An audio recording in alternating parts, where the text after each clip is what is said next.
সাধারণত আমরা ২ বা ততোধিক সেলে যখন আমরা কোনো লেখাকে ধরাতে চাই তখন আমরা মূলত হোম মেনুর মার্জ এবং সেন্টার ইউজ করি।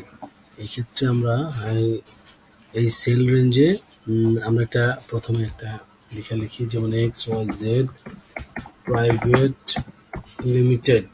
এটাকে যদি আমরা C4 থেকে H4 এই সেল রেঞ্জে ধরাতে চাই তখন হোম মেনু সিলেক্ট করে মার্জ এবং সেন্টার দিলে এটা হয়ে যাচ্ছে। ওকে, দেন এটার আরেকটা ওয়ে আছে, সেটা হলো XYZ প্রাইভেট লিমিটেড।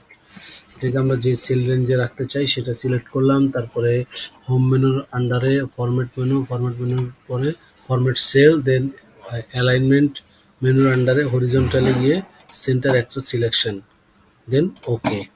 তো দেখুন একই রকম হয়ে গেছে। আমরা মার্চ করতে পারবো এবং এটা সবচেয়ে ইন্টারেস্টিং বিষয় হলো এক্ষেত্রে আমরা প্রতিটা সেলেই আমরা মুভ করতে পারবো, ঠিক আছে। আর মার্জের ক্ষেত্রে আমরা পুরো রেঞ্জটাকে একটা সেল হিসেবে কাউন্ট করবে। ওকে, থ্যাংক ইউ।